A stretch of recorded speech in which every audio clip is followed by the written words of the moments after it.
تمام دیکھنے والوں اور سننے والوں کو متین سراج کی طرف سے السلام علیکم ورحمۃ اللہ وبرکاتہ۔ بات شروع کرنے سے پہلے آپ لوگوں سے گزارش ہے کہ اس چینل کو سبسکرائب کر دیں اور اس کو لائک کریں اور بیل کا آئیکن پریس کر دیں۔ آج کا موضوع ہے جمعے کے دن خاص کر سورہ کہف کی تلاوت کرنا۔ ماشاءاللہ آپ جانتے ہیں کہ قرآن میں 114 صورتیں ہیں، اور سورہ کہف کو ہی کیوں جمعے کے دن پڑھنے کا حکم ملا ہے صلی اللہ علیہ وسلم کو، کیوں انہوں نے کہا؟ اللہ کے رسول ایک حدیث میں آتا ہے، صلی اللہ علیہ وسلم نے فرمایا کہ آدم علیہ السلام سے لے کے جتنے بھی نبی رسول آئے ان میں کوئی بھی ایسا رسول نہیں گزرا جس نے اپنی قوم کو دجالی فتنے سے بچنے کے لیے نہ کہا ہو۔ اب دجالی فتنہ کیا ہے پہلے یہ سمجھ لیں۔ دجل کہتے ہیں فریب کو، یعنی کہ اس دنیا میں بناوٹی مکھڑا اپنے اوپر، یا کہہ لیں بناوٹی مکھوٹا اپنے اوپر اوڑھ لیا ہے اور آخرت سے ہم کو گم کر دیا ہے۔ ہماری آنکھیں آخرت کی طرف سے بند ہو گئی ہیں۔ یہیں کی آرائش، یہیں کے آرام، یہیں کا عیش، یہیں کو حکومت، سب کچھ یہیں کا چاہیے۔ اور اس چکر میں اس دنیا کو پانے کے لیے ہم اپنی پوری زندگی گزار دیتے ہیں، چاہے وہ حلال سے ہو چاہے حرام سے ہو، بس یہ دنیا ملے، جبکہ یہ نہیں جانتے ہم آخرت کا کتنا بڑا نقصان کر رہے ہیں۔ اللہ تو قرآن میں کہتا ہے بسم اللہ الرحمن الرحیم وما خلقت الجن والانس الا لیعبدون، ہم نے تم کو اور جنوں کو صرف پیدا ہی کیا ہے کہ اپنی عبادت کے لیے، اور ہمارا معاملہ یہ ہے کہ اللہ آخرت کی کوئی فکر ہی نہیں، اس کے لیے کوئی جدوجہد نہیں۔ دنیا پانے کے لیے بھی آپ کتنی جدوجہد کرتے ہیں، کتنا لمبا عرصہ آپ اپنی زندگی کا بتاتے ہیں انجینئر ڈاکٹر بننے کے لیے، تو کیا آپ سمجھتے ہیں کہ جنت ایسے ہی مل جائے گی؟ آپ کو اللہ نے پیدا کیا ہے قیامت الدین قائم کرنے کے لیے، اللہ نے یہ مقصد آپ کو پورا کرنا ہے۔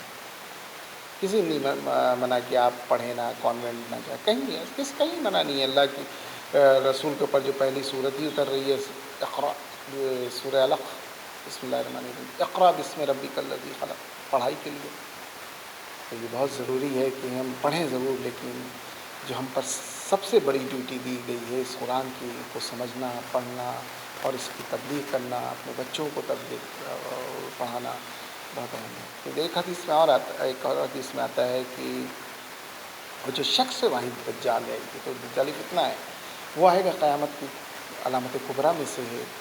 اس کے بارے میں صلی اللہ علیہ وسلم نے کہا کہ اس کے ماتھے پہ کفر ہوگا اور ایک آنکھ کا ہوگا، یہ بھی بتا دیا آپ کو۔ پھر ایک حدیث میں آتا ہے کہ اگر آپ یہ تمام حدیثیں میں نے بتایا کہ بخاری مسلم کی ہیں، کہ اگر آپ جو جمعے کے دن یہ صورت پڑھتے ہیں تو اللہ آپ کی ایک جمعے سے دوسرے جمعے کے بیچ اللہ آپ کے جسم میں ایک نور پیدا کر دیتا ہے جو چمکتا رہتا ہے۔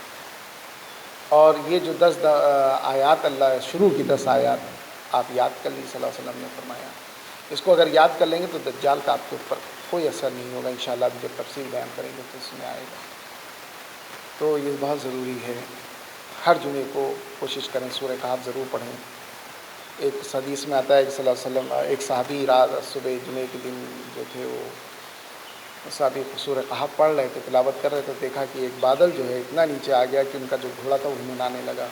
انہوں نے سورہ کہف پڑھنا بند کر دیا اور صبح پورا واقعہ صلی اللہ علیہ وسلم کو سنایا، تو آپ نے کہا یہ اللہ کی طرف سے سکینہ تھی جو تم پر اتر رہی ہے، تو جمعے کے دن پوری سورہ کہف پڑھیں، نہیں تو کم سے کم یہ 10 آیات ضرور یاد کر لیں۔ یہ دوا ہے دجال سے بچنے کے لیے، اس کا دجالی فتنے پر اور دجال کا آپ کے اوپر کوئی اثر نہیں ہوگا اگر اس کو آپ یاد کر لیتے ہیں۔ آیتیں بڑی خوبصورت ہیں، بڑے معنی بڑے واضح اور بڑے خوبصورت ہیں۔ اعوذ باللہ من الشیطان الرجیم بسم اللہ الرحمن الرحیم الحمد للہ الذی انزل علی عبدہ الکتاب ولم یجعل لہ عوجا، صدق اللہ العظیم۔ تمام شکر اس اللہ کا جس نے اپنے عبد کہتے ہیں بندے کو یہ کتاب یعنی قرآن اتاری اور اس میں ذرا سی بھی کجی نہیں رکھی، کوئی کمی نہیں، کوئی ٹھیکا نہیں۔ یہ بہت اہم بات ہے آج کے سائنٹیفک زمانے میں، جیسا کہ اس قرآن میں آپ جانتے ہیں لگ بھگ 6,500 کے قریب آیات ہیں، اس میں بھی 1,000 آیات ٹوٹلی اسپیک اباؤٹ سائنس سے بحث کرتی ہوئی ہے. کچھ چیزیں میں بیان کر دیتا ہوں. سورہ رحمان میں آیا کہ ہم نے ایک کھارا پانی ساتھ اور میٹھا پانی ایک ندی ہے جس میں یہ دونوں ایک ساتھ بہہ رہے ہیں اور لیکن مکس نہیں ہوتے, اور اس طرف کا پانی کھارا, اس طرف کا پانی میٹھا. ہم نے اس کے بیچ میں پردہ ڈال دیا ہے. دیکھیے ذرا, آج سے 1400 سال پہلے لوگوں نے کیا سمجھا ہوگا اس آیت کو.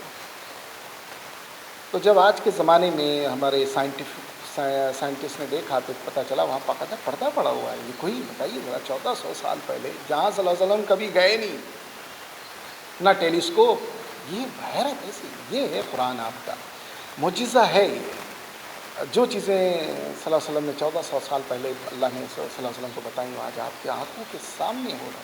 پھر بھی ہماری بدقسمتی ہے کہ ہم اس کو پڑھتے ہیں تو سمجھ کے نہیں پاتے, تفصیل سے نہیں پاتے. ایک سائنٹیفک اگر آپ سائنٹیفک چیزیں دیکھیں تو آپ کی آنکھیں کھلی رہ جائیں گی. یہ ہیں اس کے معجزے قرآن کے. آپ کیا زمانے میں دکھا رہا ہے یہ چیزیں. آج پتہ چلا نا کہ پردہ ہے. پھر ایک بسم اللہ الرحمن الرحیم, پھر ایک صورت میں آتا ہے بسم اللہ الرحمن سورہ العلق میں بسم اللہ الرحمن الرحیم اقرأ بسم ربک الذی خلق خلق الانسان من علق. ہم نے اس چیز سے پیدا کیا جھوک جیسی چیز کی جو ماں کے پیٹ میں چپک جاتی. یہ تمام قرآن کی آیتیں جو ہیں بچے کے جنم کے بارے میں, اس کو لے کر کے کئی عربی ڈاکٹر جب وہاں پہنچے, ڈاکٹر کیت مور کے پاس, یہ آج کی تاریخ میں سب سے بڑی اتھارٹی ہیں اس فیلڈ کی, تو جب انہوں نے یہ چیک کیا تو پتہ چلا بالکل سے اسی طرح یہ ہے. کوئی کمی نہیں, کوئی ایک آیات میں کمی نہیں. بھلے وہ بات کر رہی ہے قیامت کی. کس نے بتایا ابھی قرآن میں لفظ آئے گا کہ ہم نے 7 آسمان بنائے. کس کو, who knows this before. اور پھر بتایا اللہ تعالیٰ, جس کو آج ہم 7 اسکائز کہتے ہیں. اس کے بعد اللہ نے کہا اتنی ہی زمین ہے نیچے, اسی کے بالکل قرآن میں آیا 7 لیئر. ابھی تک ہم پہ واضح نہیں کہ ہم 7 لیئرس کہتے ہیں نا اس کو. پھر اب آپ جب میری عمر کے لوگ ہو جو جب انٹر میں, کیونکہ بیسکلی جو سائنس سائڈ کے اسٹوڈنٹ ہوتے ہیں وہ پڑھتے ہیں بکس سائنس میں کہ سورج استھر ہے اور زمین جو ہے راؤنڈ کرتی ہے. لیکن قرآن میں کئی جگہ آیا, سورہ رحمان میں بھی, کہ تمام چیزیں چل رہی ہیں. سوچ سکتے ہیں آپ, تمام چیزیں چل رہی ہیں. اور پھر اب آج پتہ چلا کہ سورج بھی چل رہا ہے, تو یہ چیپٹر ہی ہٹا دیا. ہم پھر قرآن میں آیا کہ ہم آسمان جو اس کے راز دھیرے دھیرے تمہارے پر کھولیں گے کہ تم خود چلاؤ, تمہارے اندر نشانیاں پیدا کریں گے, ہوں گی ایسی کہ تم خود چلاؤ اٹھو گے کہ اللہ. تو یہ ہے قرآن. ضرورت کی بات کی کہ ہم اس کو سمجھ کے پڑھیں, صرف رٹے نہیں. یہ وجہ اب اگر اس میں خدا نخواستہ ایک آیت بھی غلط ہو جائے, نہیں ہو سکتی. اللہ کا معجزہ ہے. اب آگے دیکھیے کتنی خوبصورت آیت ہے, کیا کریں. بسم اللہ.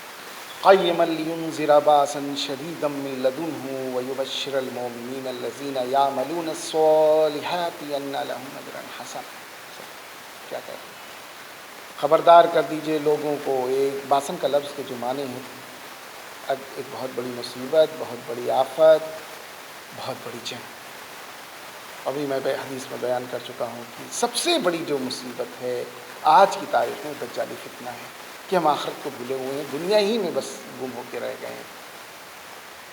اور اگر ایک بڑی جنگ کے اس میں معنی لے لیں تو آپ جانتے ہیں جنگ آرمیڈون جس کو کہتے ہیں, شر و خیر کے بیچ میں اس دنیا کے خاتمے سے پہلے ایک جنگ ہوئی ہے.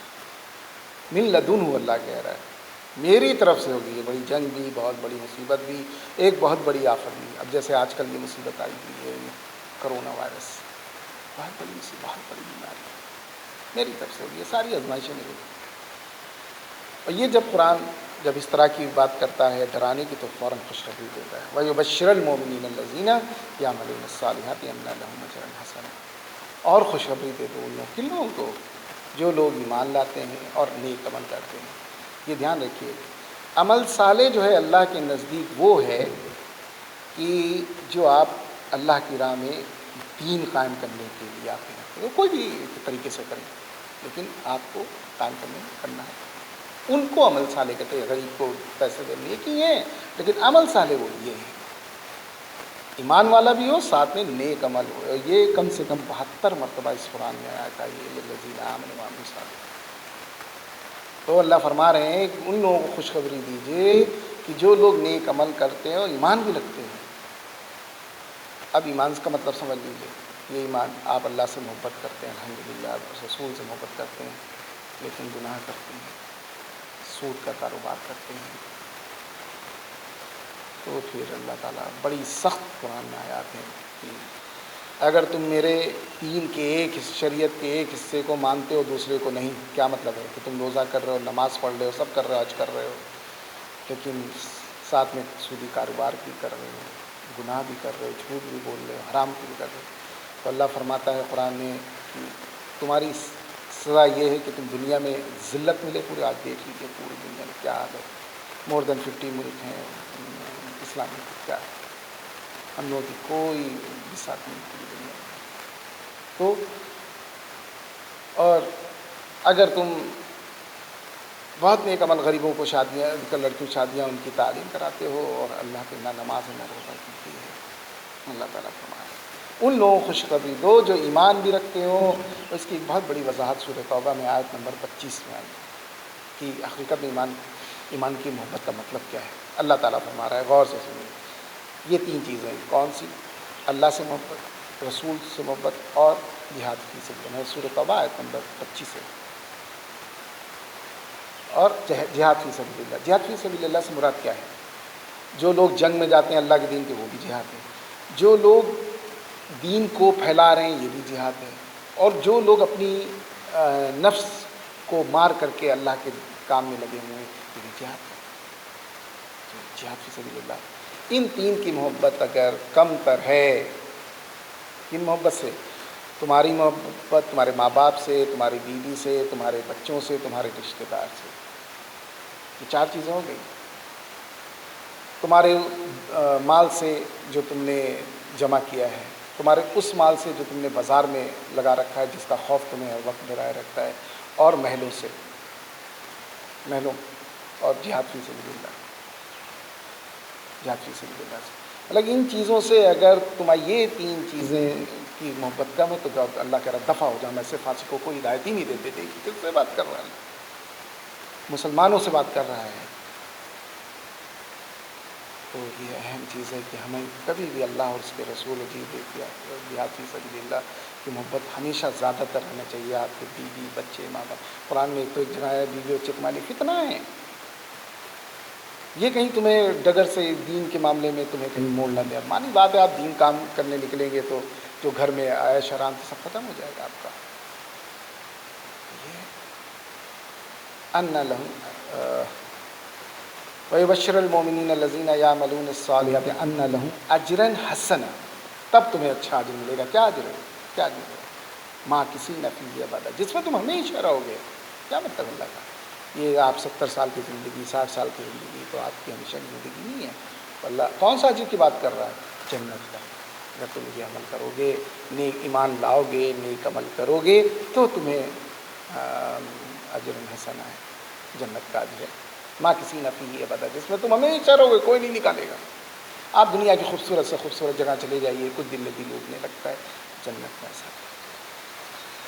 اب آگے کیا کہتے ہیں؟ وَيُنذِرَ الَّذِينَ قَالُوا اتَّخَذَ اللَّهُ وَلَدًا. خبردار کر دو ان لوگوں کو جو کہتے ہیں اللہ اولاد رکھتا ہے. کون ہیں لوگ؟ اب آپ جیسے جانتے ہیں بہت سے لوگوں نے عزیر علیہ السلام کو بیٹا بنا، یہودیوں نے بنا لیا، سب نہیں کچھ لوگ، اور کچھ لوگوں نے عیسیٰ علیہ السلام اللہ کا بیٹا بنا، فرشتوں کو اللہ کے بیٹیاں. اب جو آگے آیا تھا کیا کہہ رہا ہے اللہ تعالیٰ؟ مَا لَهُم بِهِ مِنْ عِلْمٍ وَلَا لِآبَائِهِمْ. کبھی بھی دھیان رکھیے کہ جو دین کا مسئلہ ہے وہ اللہ اور رسول سے متعلق ہے، تبھی آپ مانیں. بغیر اس کے اللہ کہہ رہا ہے یہ جو بات کہہ رہے ہیں ان کا نہ ان کو علم ہے نہ ان کے باپ داداؤں کو علم ہے. ہمارے بھی اکثریت اسی کی ہے کہ ہم دین کے وہ مسئلے جن کے بارے میں ہمیں دلیل نہیں ہے تو ہم ان کو ہی مانتے چلے آ رہے ہیں. ایسا نہیں کرتے. غلط صحیح کا فیصلہ تو ایک الگ چیز ہے، لیکن جب رسول کا قول آ جائے، صحابی کا قول آ جائے، قرآن میں آ جائے تو آپ اپنے رخ کو سیدھا کر لیجیے. بغیر دلیل کے آپ دینی معاملے میں، اور شریعت اتری صلی اللہ علیہ وسلم کے اوپر، جب وہاں کا ان کا قول آ جائے، ہماری باتیں صحابیوں نے سیکھا صلی اللہ علیہ وسلم سے، تو جب دین کا مسئلہ قرآن اور صلی اللہ علیہ وسلم ثابت ہو جائے تو پھر آپ اس پہ قائم کریں۔ ما لهم به من علم ولا لآبائهم، نہ ان کو اس بات کا علم ہے، نہ ان کے باپ داداؤں کا علم ہے۔ ہمیں بہت سی رسم و رواج جو ہیں لوگ باپ داداؤں سے قائم کرتے چلے، بھلے وہ دین میں غلط ہو، نہیں کوئی مسئلہ نہیں، ہم کرتے چلے آ رہے ہیں۔ تو یہ اللہ کہہ رہا ہے، یہ جو بات یہ کہہ رہے ہیں اس کا کوئی نہ ان کے پاس دلیل ہے، نہ ان کے باپ داداؤں کو ہے۔ ما لهم به من علم ولا لآبائهم کبرت کلمۃ تخرج من افواہہم ان یقولون الا کذبا۔ اللہ کیا فرما رہا ہے کہ یہ بہت بڑے جھوٹ ہے جو ان کی زبان سے نکل رہا ہے، میرے اوپر تہمت لگا رہے ہیں۔ جیسے صلی اللہ علیہ وسلم نے فرمایا، وہ شخص اپنی جگہ دوزخ میں دیکھ لے جو یہ کہتا ہے، جو میری طرف جھوٹ بولتا ہے۔ بھلے صلی اللہ علیہ وسلم نے نہ کہیے، تم آپ اپنی بات کو وہ کرنے کے لیے، بڑا کرنے کے لیے، یہ صلی اللہ علیہ وسلم نے کہا، یہ ان کی حدیث ہے۔ اللہ نے رسول نے کہا جو لوگ ایسے ہیں میری طرف دوزخ کی جگہ دیکھ لیں۔ جب تک آپ کو قرآن اور رسول سے نہیں چاہے، آپ کوشش کریے، اگر آپ پہلے قائم تھے پرانی چیزوں کے لیے، لیکن جب اللہ اور رسول کے لیے تو اللہ کا رسول کے قائم۔ اب آگے سنیے، فَلَعَلَّكَ بَاخِعٌ نَفْسَكَ عَلَىٰ آثَارِهِمْ إِن لَّمْ يُؤْمِنُوا بِهَٰذَا الْحَدِيثِ أَسَفًا۔ حدیث قرآن میں کئی جگہ قرآن کو کہا گیا ہے۔ نارملی ہم یہ سمجھتے ہیں seeing of profits known as حدیث، تو حدیث قرآن کو بھی کہا گیا کئی صورتوں میں۔ اگر لوگ سوچئے آج کے زمانے میں بات کیا ہو رہی ہے، آج کے زمانے میں اگر اس قرآن پہ لوگ یقین نہ لائے، ہمیں اکثریت یہی ہے کہ قرآن یاد ہو جاتا ہے، پڑھ بھی لیتے ہیں، لیکن اس میں کیا لکھا ہے، کیا کرنا پڑے۔ اگر اس قرآن پہ لوگ یقین نہ لائے تو آپس میں اتنا خون خرابہ ہوگا کہ اس کی فکر میں آپ اپنی جان نہ دیں۔ بتائیے کتنے فرقے بڑھ چکے ہیں، ایک دوسرے کی مسجدوں میں ہم جو ہیں نہیں جا سکتے، اور آپس میں خون خرابہ ہو رہا ہے صرف یہ قرآن۔ اگر قرآن کا علم آپ نے حاصل کر لیا، قرآن کا فہم حاصل ہے، تو آپ کو آرام سے پتہ چل جائے گا یہ حدیث جو بیان کی جا رہی ویدر اسٹرانگ اور رائٹ۔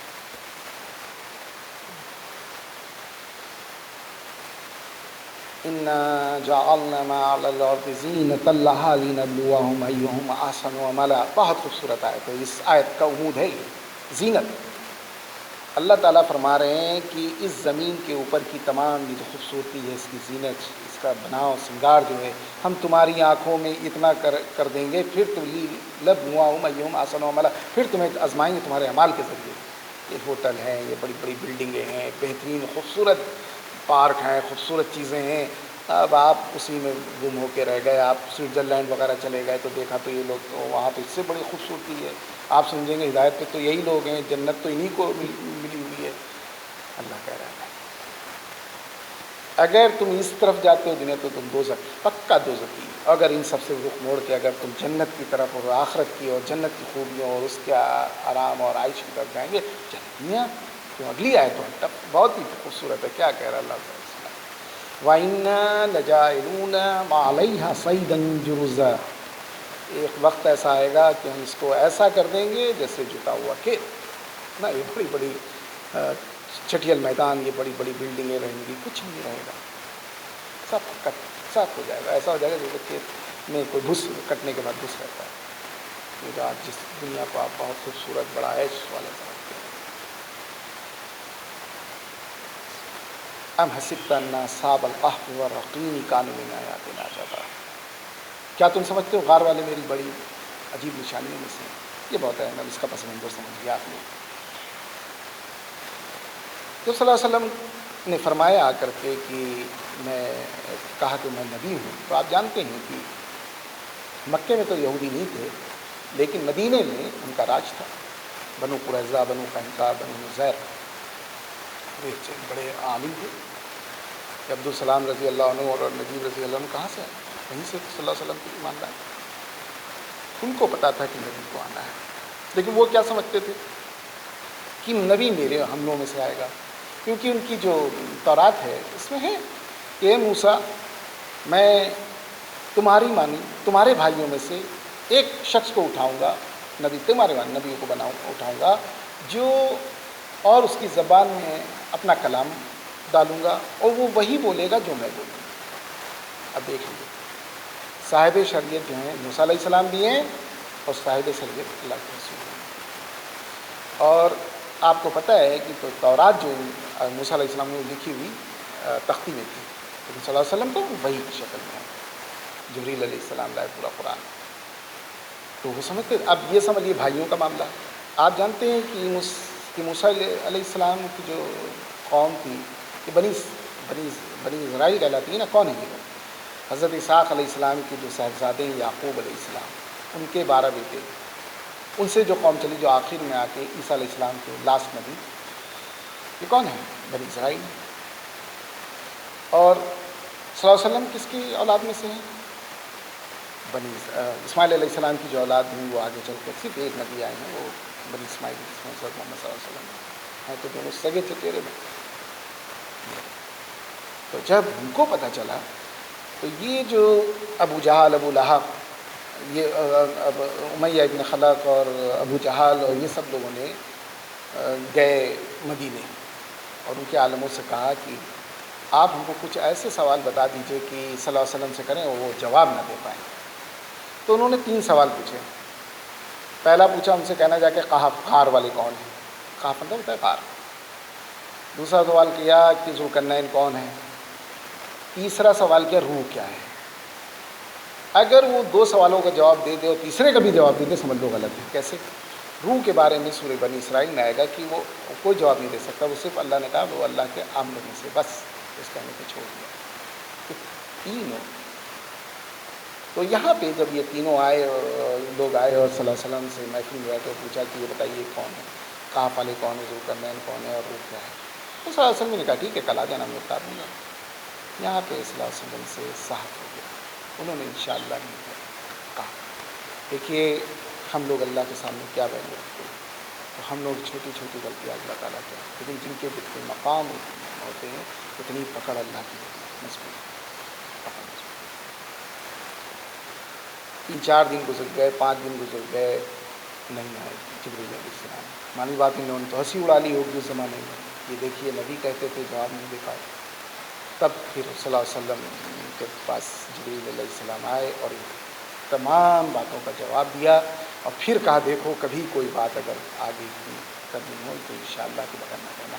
اب آپ سمجھ لیجیے 4 تسبیحات ہیں، ان کو یاد کر لیجیے، اپنی زندگی کا پارٹ بنا لیجیے۔ ماشاء اللہ، سبحان اللہ، الحمدللہ، انشاءاللہ، اس صورت میں آ جائیں گے۔ گھر گئے، ماشاءاللہ بہت خوبصورت ماحول ہے، بچے ہنس رہے ہیں، بیوی خوش ہے، بس آپ کہیے ماشاءاللہ، کہنا بھی سیکھیے کہاں پہ کیا کہنا ہے، جان لیجیے۔ پھر آپ باہر آئے، دیکھا موسم بہت خوبصورت ہے، بارش ہو رہی ہے، بہت خوبصورت ہے، پھول کھلے ہوئے، تو کہیے سبحان اللہ۔ پھر اب آپ کو کوئی بھوک لگی تھی، ضرورت پوری ہوئی، کسی طرح سے بھی کوئی پریشانی ہوئی، الحمدللہ۔ پھر اگر آپ کو کل کہیں جانا ہے تو ہمیشہ کہیں انشاءاللہ تسبیحات یاد کر لیجیے، اپنی زندگی کا پارٹ بنائیں۔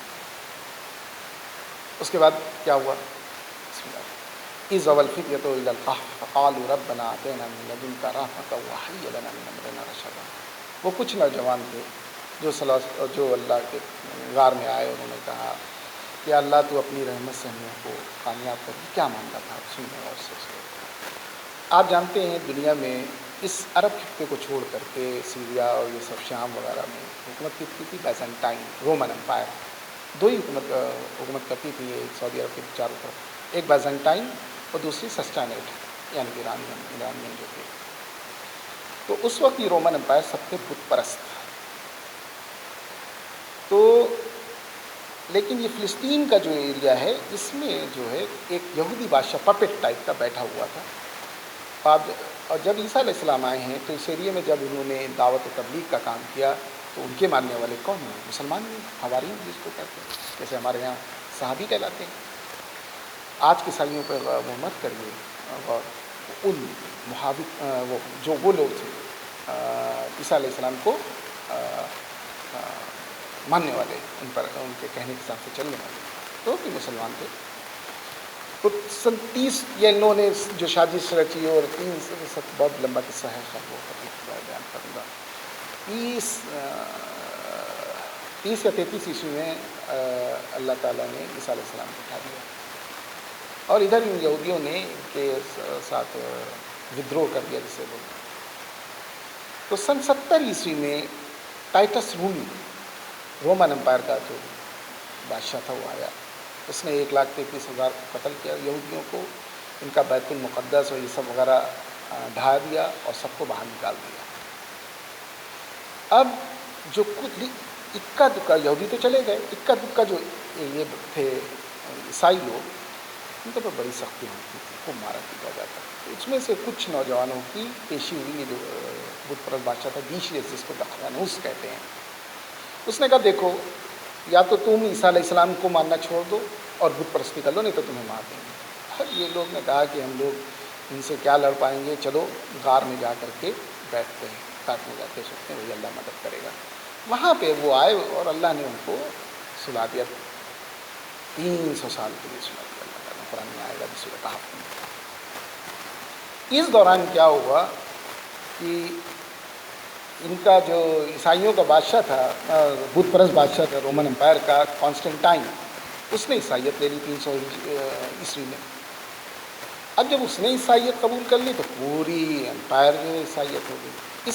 پھر انہی میں ایک بادشاہ ہے تھوڈوشیس، 446 عیسوی میں، 446 عیسوی میں. اس وقت ان کو اللہ تعالیٰ نے اٹھایا. اب جب ان کو اٹھایا تو یہ سمجھ رہے وہی کافر کا نظام ہے، وہی سب معاملے ہیں. تو انہوں نے آپس میں پوچھا، یہ سب قرآن میں بیان ہے کہ کتنے دن سوئے ہوں گے، تو انہوں نے کہا ہوں گے 1-2 دن. گیا ان کو نہیں پتا تھا 300 سال سو گئے. تو اچھا انہوں نے کہا اچھا ایسا ہے، بھوک لگی، جاؤ یہ چاندی سے کلو، جاؤ سامان لے کے آؤ کھانے کے لیے، دیکھو کہ اس کو پکڑنا نہیں لے جانا، ان کو مار دیں گے ہم لوگ کو. یہ آتے ہیں بازار، جب سامان لے چکتے ہیں تو پیسے دیتے ہیں. اب جب سامان پیسے دے کے جاتے ہو 300 سال پرانا، تو کہتے ہیں کیا بھائی تم کو کوئی ڈاکو، کہیں تم نے ڈاکہ ڈالا ہے، کہیں خزانہ ملا ہے. اس طرح سے ان کو پکڑ کر کے راجا کے سامنے حاضر کیا جاتا ہے. جب راجا کے سامنے بات کھلتی تو سب کھل جاتا ہے. پھر وہ تختی بھی جو ریکارڈ بنائی گئی تھی کہ اتنے بعد لوگ تھے اور ان کو غار میں بھاگ کے جا کے چھپ گئے تھے، نہیں ملے تھے، پھر ان کو یہ رقیم کہتے ہی تختی کیوں، ان کے تمام چیزیں لکھ کر کے ان کے غار پہ لگا دی گئی. جب پتہ چلا تو آپ کی اولیاء اللہ ہو گئے وہ لوگ، شان شوکت اتنی ہو گئی، ان کی بہت عزت ہوئی. تو غالباً اس کے بعد پھر اللہ تعالیٰ نے ان کو، یہ لوگ واپس لوٹ گئے غار میں، وہیں موت کی نیند سلا دیا. یہ ہے قصہ جو یہ ان کے 7 سلیپر کے نام سے رومن جو لٹریچر تھا اس میں تھا. سوال پوچھا گیا تھا اللہ کے نبی سب. سوچئے ذرا، جو قریب ہزاروں سال پرانا قصہ وہ ہو، اور وہ اگر نبی نہ ہو تو کیسے بتا سکتا ہے. آج کل 50 سال کی بات آپ نہیں بتا سکتے، کوئی تو 1,500-2,000 سال، قریب 500 یا 1,500 سال سے زیادہ، کیونکہ عیسیٰ علیہ السلام اور صلی اللہ علیہ وسلم کے بیچ میں 600 سال کا وقفہ ہے. تو قریب اتنا پرانا واقعہ پوچھا گیا جو اللہ نے صلی اللہ علیہ وسلم سے سوال پوچھا گیا، اللہ نے اس کا جواب دیا. اب جو 11ویں آیت ہے وہ بہت اہم ہے. 11ویں آیت کیا ہے؟ بسم اللہ. فَضَرَبْنَا عَلَىٰ آذَانِهِمْ فِي الْكَهْفِ سِنِينَ عَدَدًا. پھر ہم نے ان کے کان پہ تھپکی دی اور سلا دیا سالوں سال. آگے آیت میں آیا کہ 300 سال. اللہ نے ان لوگوں کی مدد کی، تمام رومن امپائر کو عیسائی میں تبدیل کر کے ان 300 سال میں. مسلمان کا معاملہ کیوں کیسا ہے کرنے کو کہا گیا. جب یہ دجال آئے گا شخص واحد، تو اللہ تعالی ہماری جو مدد کرے گا وہ عیسیٰ علیہ السلام کو زمین پر دوبارہ لائے گا. وہی مقام لطف پہ دجال کو قتل کریں گے. اس طرح سے ہم لوگوں کی مدد ہوگی، مسلمانوں کو بچایا جائے گا. وہاں مدد کی ان کو صلح کر کے، اور پوری قوم کو اللہ رومن امپائر کو عیسائیت میں. یہاں ہم لوگوں کی جب مسلمان پریشان ہوگا، انشاءاللہ جب دجالی فتنے دجال کے اوپر بیان کروں گا تو پھر بتاؤں گا، تو پھر عیسیٰ علیہ السلام کو دوبارہ دنیا میں لائیں گے اور وہی قتل کریں گے مقامی لطف پر دجال کو. اس طرح سے یہ جواب دیا اللہ تعالیٰ نے نبی کو ان یہودی عالموں کو اللہ تعالیٰ ہمیں سوچنے سمجھنے کے ساتھ عمل کرنے کی توفیق عطا فرمائیں. کوشش کریں کہ کوشش نہیں اپنے پارٹ کا حصہ بنا لیں. یہ 3 کا یہ 4 تسبیحات کون سی؟ سبحان اللہ، ماشاء اللہ، انشاءاللہ، الحمدللہ. اور جمعے کے دن تو سورہ کاف ضرور پڑھیں، پارٹ آف لائف بنا لیں اپنا. اور کوشش کریے کہ 10 آیات تو یاد کر لیں. پھر آپ اپنے بچوں کو بتائیں گے، بچے تو کبھی وہ جا کے ملیں گے، جا کر کے اس جب دجال آئے گا تو کوشش کریں. اللہ تعالیٰ ہمیں سوچنے سمجھنے کا عمل کرنے کی توفیق عطا فرمائے. اور قرآن کم سے کم قرآن زیادہ سے زیادہ قرآن پڑھنا سمجھنا ہے اور سورہ کہف کی تلاوت ضرور کریں. اور اس ویڈیو کو زیادہ سے زیادہ لوگ شیئر کرائیں. اللہ تعالیٰ ہمیں سوچنے سمجھنے کے ساتھ عمل کرنے کی توفیق عطا فرمائے. آمین.